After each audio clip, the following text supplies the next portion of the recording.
Er allir aðeins að sýna ykkur hvernig við búum til svona terrain eða landslag og búa hérna til 3D object og terrain. Þá kemur það hérna. Við getum, ef við veljum það, að þá fáum upp hérna alls konar nappa og ef við byrjum á að smetla hana hérna sem lengst til hægri, að þá hérna fullt af valmöguleikum en það alveg sem hérna sem langar að benda á. Þetta stærðin eða breiddin á landslaginu og hún í byrjun 500 metrar og það oftast óþarflega stórt þannig að það stundum fínt að minnka það bara niður í 100. Það tókst ekki alveg hérna. Ok.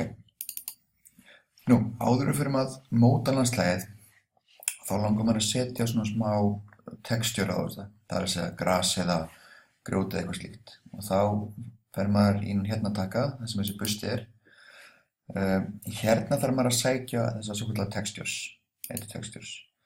Smellu á add texture og þá kemur þessi gluggi og hérna veljum við select á þessu vinstri glugga. Og ég búinn að sækja þennan environment pakka, þannig að þetta úr honum, en það líka hægt að sækja pakka inn á asset store. Ég ætla að sækja þennan bara, loka þessu og gera hérna add. Og þá verður sjálfkrafa allt landslagið með þessu texture og ég get sótt eitthvað annað texture sama máta og ég ætla kannski að sækja sand eða eitthvað slíkt og þá bara add. Þannig að núna get ég farið og kannski sett sand yfir eitthvað ákveðið svæði. Þannig að ég búinn að velja sandinn og ef ég held takkar minni þá getum við gert svona einhvern göngustíð eitthvað slíkt. Það hérna hægt að stilla stærðin á bustanum og þá kemur þetta bara svona opacity hérna fyrir neðan, það eiginlega hvort þetta nái alveg í gegn eða ekki. Þannig ég sjáum núna að ef ég dreg þetta hrætt yfir þá verður þetta svona blanda af þessum báðum textures. Þannig að ef ég vil bara hafa sand þá setjum ég opacity 100 og þá kemur það bara. Eins og ég á hérna líka bustanir, mismunandi tegundar af busta. Þetta í hvað vilt gera. En hann virkar þetta texture. En núna viljum móta landslagið. Vandamálið það að við getum ekki lækkað landslagið eins og það Þannig að fyrst þurfum við að hækka landslagið til þess að geta lækkað á ákveðnum stöðum. Þannig að við ætlum að hækka það og þá förum við í taka, set terrain height og hérna getum við sett hæðina sem við viljum hækka landslagi í. Og ég held að 10 sé alveg nóg, af því að ég þarf ekki að fara meira en 10 metra niður. Ég vel hérna bara einhvern stóran busta, brush size í botn og opacity í botn og síðan bara fer maður hérna og yfir allt landslagið. Svona vill.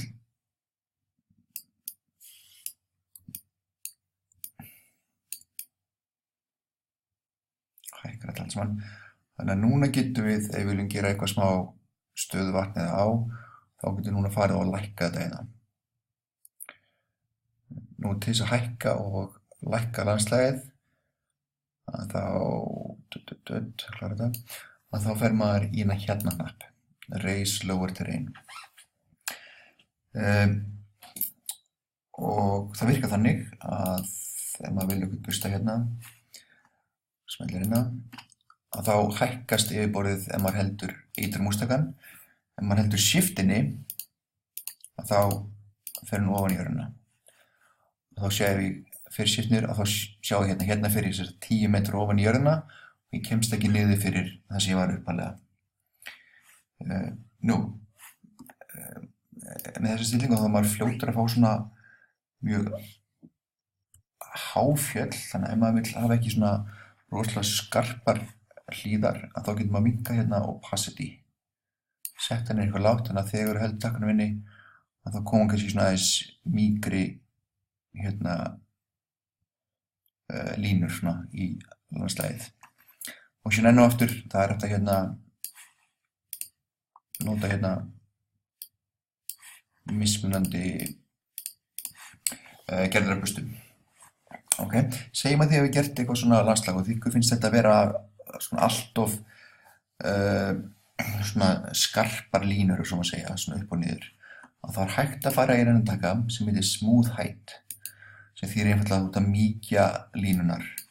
Og ef maður smellir þennan, þá sjáum við að hún mýkir svona aðeins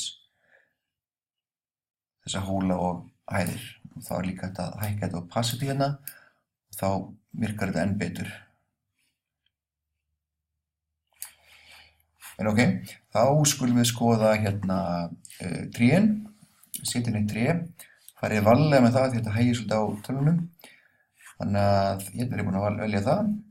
Ég ætla að bæta við tré og hérna getur maður valið eitthvað. Veljum bara þetta hérna. Ok, þannig að hérna er komið þetta tré. Núna ætla ég að setja tré yfir svæðið og þegar maður smellir á þetta þá kemur það yfir ákveðið svæðið. Maður setur ekki bara eitt tré. Þannig að hérna getur maður stillt á brush size. Þannig að ef ég smelli hérna á, þá er mitt stoppaðtölun og hugsa, þá komið sér tré og þetta eru fáránlega stór tré. Þannig að við getum gert undo á þetta og hérna er mitt stilling fyrir tree height. Þannig að hérna getum við að lækka þetta. Við erum ekki að lækka þetta. Prófa núna. Það sagði, þetta er aðeins eðlilegri stærðir. Samt. Hvernig stórt, já þó, þetta er kannski 20 metrar hátt eða eitthvað. Síðan getið þið hérna farið í ettu trís, sótt fleiri tré og planta þessu hér og þar. Hérna er meira varandi svona meiri detailar, þannig að til dæmis að það eru að setja gras. En við fórum svo sem ekkert í þetta, þannig að ég er ekkert ætlast þess að þið farið í þetta. Gras getur líka reynt svolítið mikið á tölunar. En ok, setjum núna inn vatn. Það er þess að ég þessa hérna hólu hérna sem ég byggur til. Til þess að gera það að þá þurfa að fara í environment pakkan okkar. Hérna er eitthvað sem heitir water, water 4, prefab og simple. Það er hægt að velja advanced og aðra tegundir water. En ég get dregið þetta hérna bara yfir. Og þá er það hérna komið og maður getur síðan tekið þetta vatn og við getum hækkað það upp þannig að það sé hérna í einhverju hæð sem við viljum hafa það. Já, þá er það komið í bili.